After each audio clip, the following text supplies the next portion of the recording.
Welcome to the Franchise Secrets podcast. This is actually going live on Facebook inside my private Facebook group. So if you are a franchisee, number one, you have to be a franchisee and you're on Facebook and you want to join my private Facebook group where it's just franchisees talking to franchisees and learning from each other and helping each other out. And I'll be putting like some of my podcasts actually will be going live within that Facebook group. So you don't have to wait for it to come out. And then you can, send me questions and we can get questions answered within the Facebook group or live on a podcast like this. So today's topic is selling your franchise. And it was a follow-up to my last podcast on selling your franchise, where I really dove into people and why you want to empower people to run the business for you and remove yourself from the business, because you actually can get a higher multiple the less that you as the owner are involved in the business. Today, I want to talk about why sellers sell, why I've seen them sell, why I've sold. And there's going to be some good news in this and some bad news in this, because not all business works out the way that we want it to. It hasn't always been perfect for me, and all of my businesses that I've owned, they all haven't just done absolutely phenomenal from the start. And I had decisions to make along the way. And I want to talk about some of those and why I made the decision. So not just tell you what I did, but why I did what I did. So anyway, why do people sell a franchise? And some of it's just to cash out. It's like, when I look at it, let's say a typical business that I've sold for 4 times cash flow, makes $100,000. You sell it for $400,000. All of a sudden you've made about 4 times the amount of money in 1 year that would take you 4 years to do.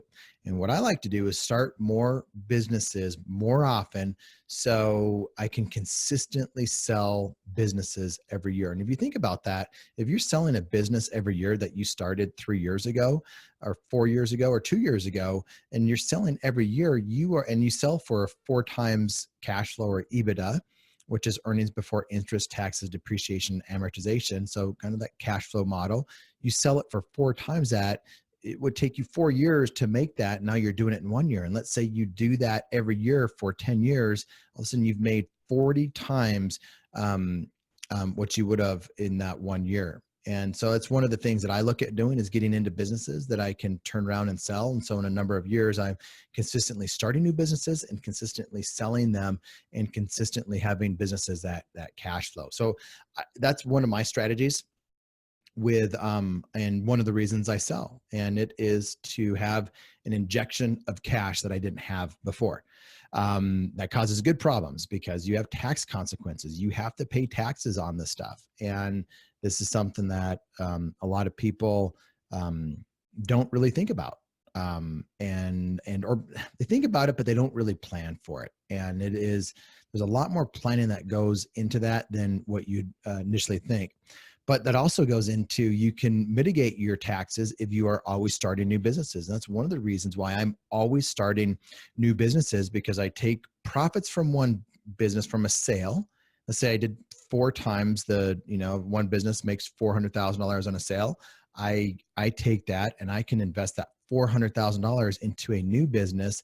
And depending on the type of business and the tax consequences and whatnot, I can mitigate a lot of tax burden because of that. And you guys know that are in high tax brackets, you're paying a lot of money, when you sell a business with capital gains and all of that. So you have to be strategic and you have to plan for this stuff. And you need a good CPA to help you with that.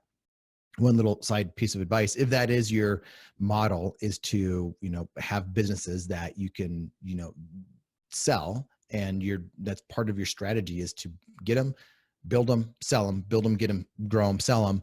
Then you want to mitigate taxes for that. So just remember that. So cashing out, that's number one for me. And that's the best reason to do it, to sell. But there's a lot of other reasons. And then if someone's wanting to buy for if you're wanting to sell for cash flow and they're wanting to buy, it's usually a pretty, you're not a desperate seller because you're going to wait to get what you want. And they're probably not a desperate buyer. And there's probably other reasons why somebody would want to do that. And a lot of people don't buy just for the cash flow. They buy for strategic reasons.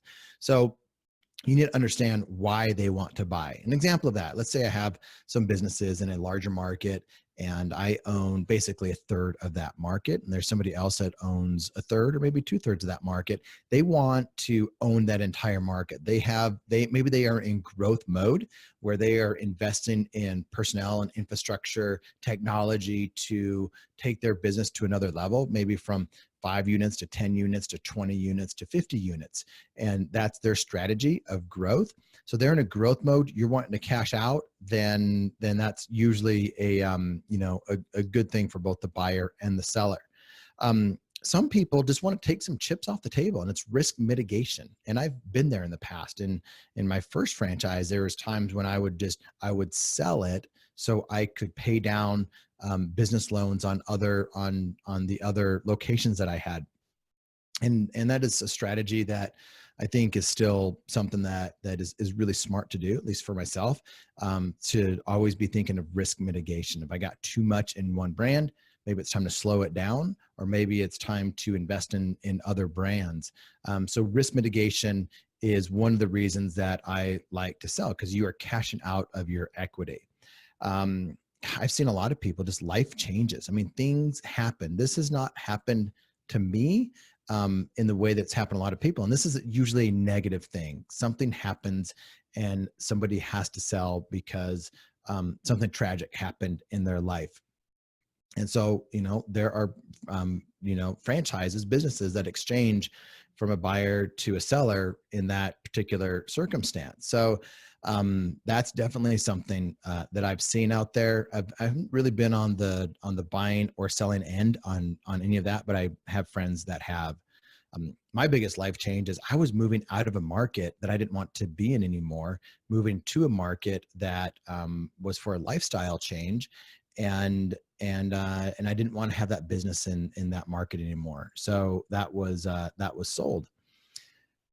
Sometimes just the franchisor is not what you expected, and maybe they're not supporting you as much as you expected. Maybe private equity came in and they weren't like the previous founder or owner, and it just is something that you didn't want to be a part of anymore. So the franchisor changes, and or maybe they're requiring more work than you originally thought. And that's what happened with me with one of the brands that I used to own. The franchisor really wanted me to do more, and there's nothing wrong with that. It was just my expectation was a bit different than their expectation, and so we had a choice. That was not a sale that I chose to sell because of great cash flow.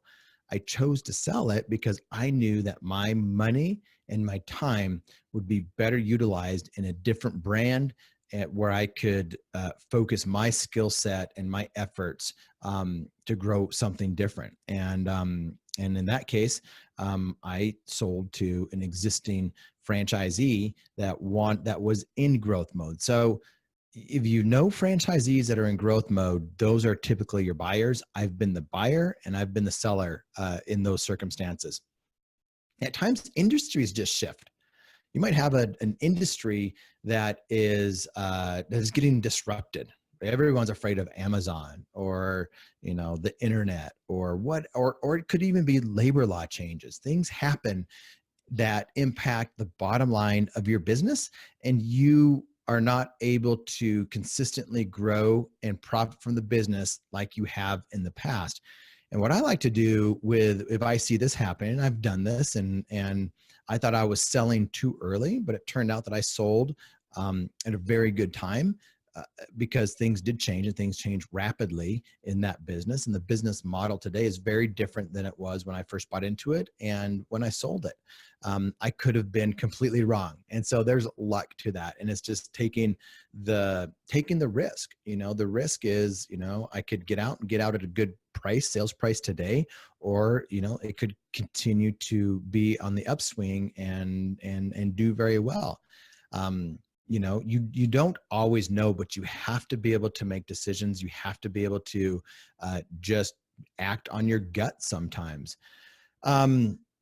Sometimes it's just your focus. Your focus completely changes and life changes. Life happens. And this is not tragic. This is just where your priorities were when you first started your business. Your priorities are different today. And that's happened to me in one of my businesses. It was fine when it was just me, and then it was just myself and my wife.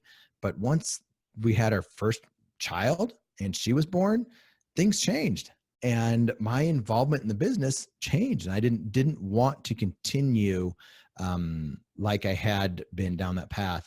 And then finally, let's just say you're in it. Your heart's not in the business anymore. You are trying your best, but you're just, it's worse than going to work. You'd rather go back to your job and do the 9 to 5 or the 6 to 10 or whatever it is, like that people do in corporate America. If your business is worse than your life is worse having a business than it was in corporate America, that's a pretty low point. And you need to get out.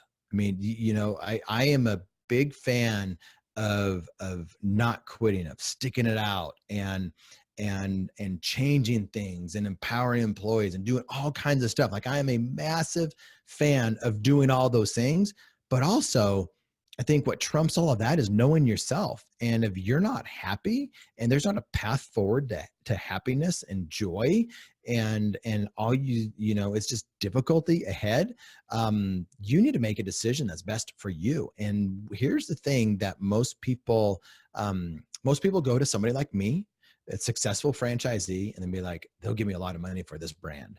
And there might be some franchisees that do give you a lot of money for that brand. Or if you get somebody like me, I'm not ready to do anything. I'm not ready to buy because I don't need to. And I'd rather just start something on my own because I know how it's being built. I get to hire the people. So my typical response is, how much do you want for it? And the price is usually really, really high.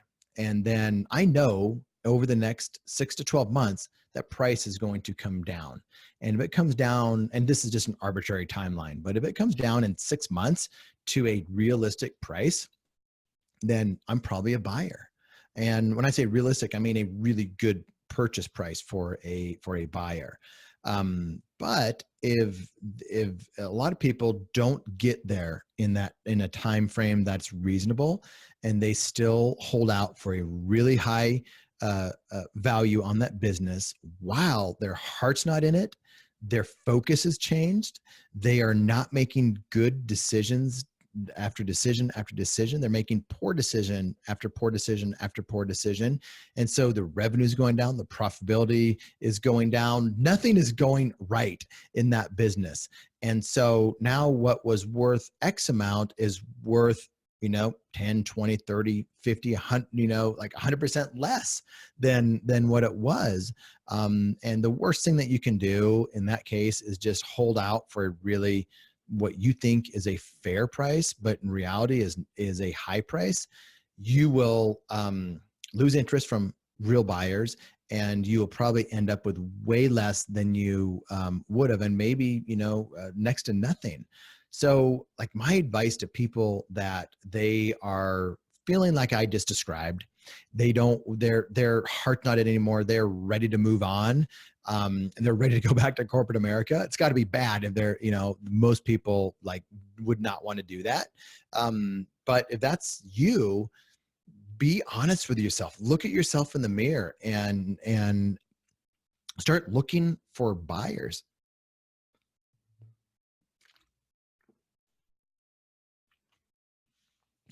So you need to look for buyers, and the typical buyer is right next to you. If there's somebody in a market that's next to you, or a franchisee that is looking to expand and they don't really care where they go, that's the kind of person that you want to get to know, and that's probably your buyer. Like, I have a friend right now who started out in one state, and they had certain locations in this boutique fitness brand, and then like 4 years later, they were buying up franchises in different states, and they're putting together a team to be able to do that. That's one of the advantages of getting into a brand that's semi-absentee, because your pool of buyers, and if you are the buyer, you have more sellers that you can actually buy at different times. So that's one of the things that I like about semi-absentee brands, like true semi-absentee brands, franchisees that are actually running these franchises, living in one state and owning businesses in another. So don't just limit yourself to those that are right around you, but expand it out. So one is ask the franchisor who they know that's looking, but ask you need to know the franchisees in your franchise organization, so you know who the players are, you know who's expanding, and start having those conversations. And you can explore conversations with the franchisor and potential franchisees really early on. And let me give you some tips on how to start to have some of those discussions, because what you don't want is like to signal a fire sale, or even worse than that, you don't want your employees to know what's going on, because it may or may not happen. So you have to be strategic with it. And a lot of times, if I was to sell, who would want to buy? Or I'm either in expansion mode or selling mode. So I can go both ways. Do you know anyone that's looking to sell? And this is talking to fellow franchisees or maybe the franchisor, depending on the relationship, but do you know somebody that is looking to sell? I'm either going to expand and build my team, or I'm going to sell and go on to do something else. Both of those, are possibilities. In reality, for most people, that is a possibility for you.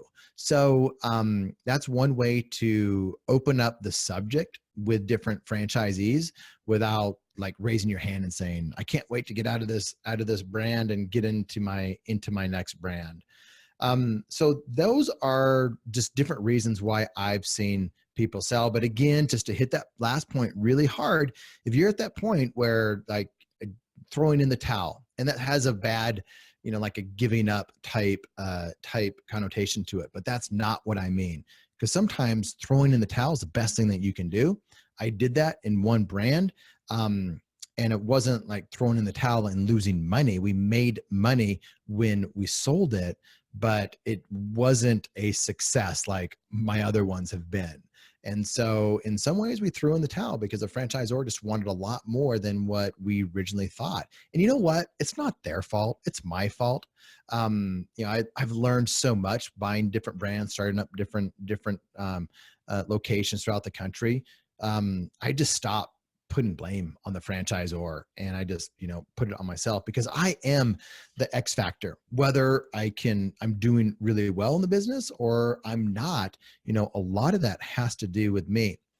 So no matter what category you find yourself in, make sure that you kind of look at it from both perspectives. I was talking to a friend of mine the other day that's looking at selling, and he's like, Erik, I'm trying to put myself in the buyer's mind, and I would like to get X amount out of the business. But he said, if I was a buyer, I wouldn't buy it for X amount. So I love the fact that he's getting realistic much sooner than most people do. So just look at it from the buyer's perspective, and whatever that is. Here's some alternatives. Let's say you are in any of these circumstances and there's not a buyer around. And there's a couple different options that I want to go over right now.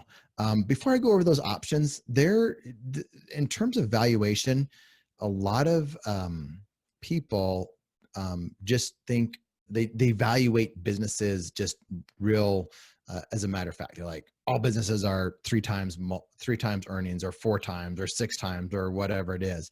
And there are industries that have different valuations typically as a whole. So if you're interested in that, reach out to me on Franchise Secrets, and I'll get that to you. But it's just, it's a website. It's actually a document that I have that kind of shows you the different valuations that different industries have. And you'll notice, I mean, the industries that are have less active owners typically involved are typically higher ones, higher multiples. So let's get back into it.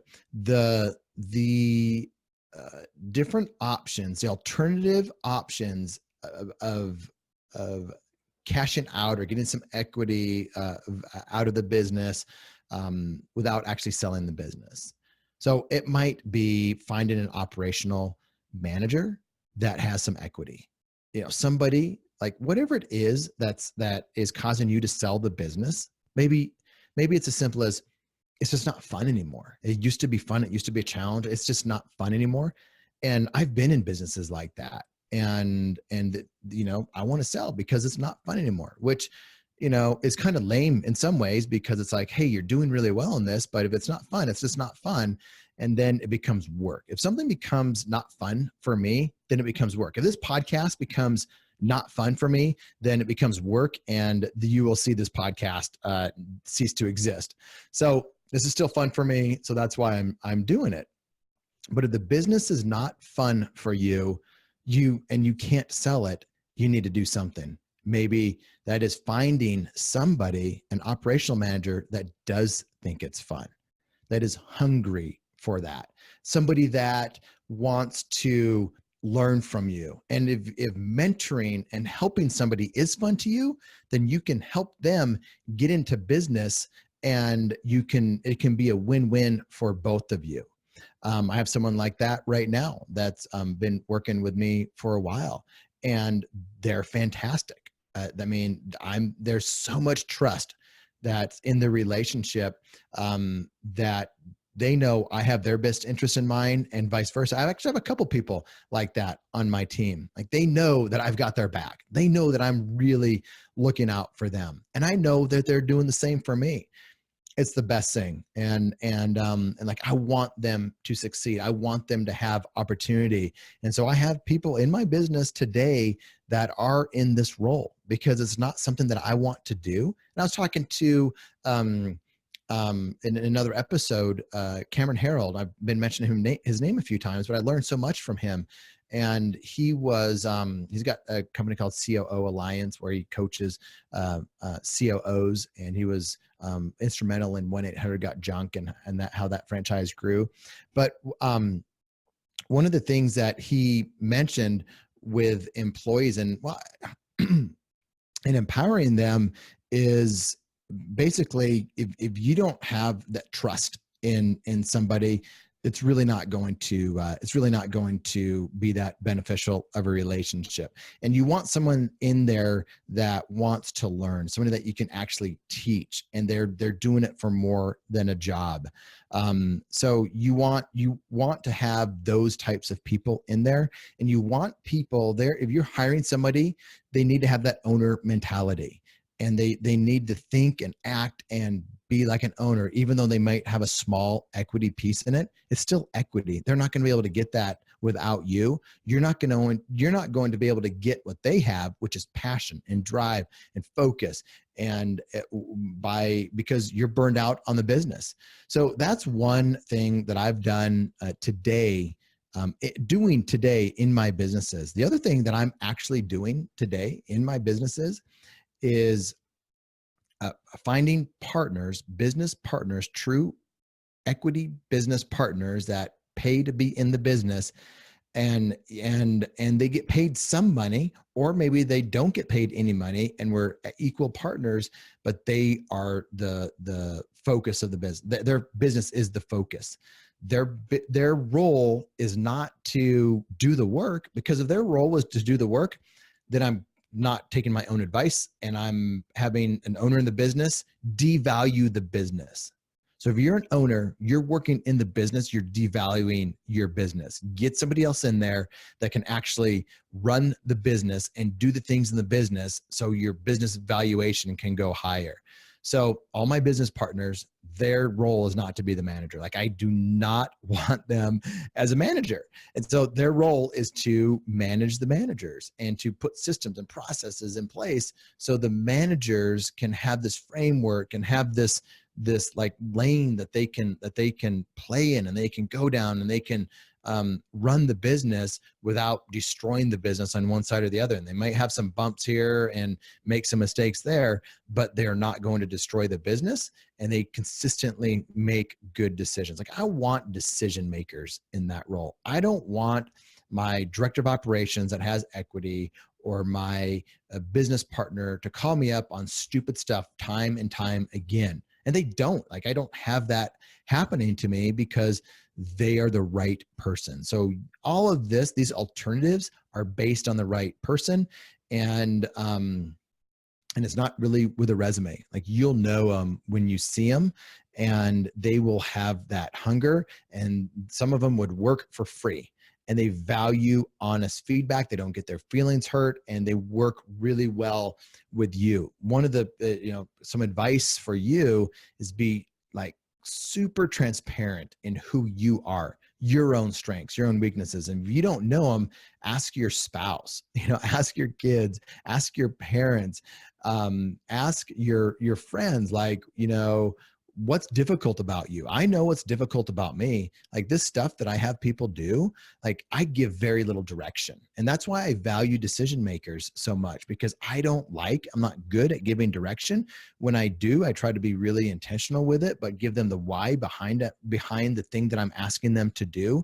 But like, they run with it, and they do it. And that's who they are. It's not something that I've asked them to be, but it's who they are. So basically, you're looking for somebody to fill in the gaps on the things that you don't want to do, you don't like to do, or you're just not enjoying anymore. So get somebody to fill in the gaps for you. And I think if you do that, you don't have to sell the business. You can have the best of both worlds. You can keep that cash flow, or you can participate in upside equity by having the right business partner or the right director of operations with owner mentality. Now, if you have a business partner, means you don't have as much equity in the business, and you have to be okay with that. I have partnerships that are director of operations with equity, and then that are just pure business partnerships. You make less money when they're true business partnerships because they have a lot of equity. But at some point, if you're in business long enough and you have a certain level of success, whatever that level of success is to you, it's not about you anymore. It's not about how much money you can make, how many things that you can buy, because you can always buy more stuff. You can always have more stuff. At some point, you just have to get to the point of where you're satisfied. And that's different levels for different people. I mean, out here in South Dakota, it doesn't take a whole lot for me to be satisfied with what I have. So I'm definitely not the richest guy in franchising, but for me and my life and where I am and what's important to me, which is time with the family, that's success for me. So define success for you, create your business path to facilitate that. Don't let the business get in the way of the real reason you got into business to begin with. So that's what I have for you today. If you have any further follow-up questions on this that we can get more tactical on, please post them in the Facebook group, or if you want, find me on franchisesecrets.com, and I'm happy to do another podcast, diving deeper into some of these different topics, or maybe bring on a guest that can provide a different perspective, or maybe a better perspective than what I have. So again, that's it. Please like this podcast, subscribe to it, and give it a review. Because that helps it get out to more people. And again, if you want to get into that private Facebook group, Franchisees Growing Faster and Scaling Sooner, just drop me a line and I'll get you added to the private Facebook group.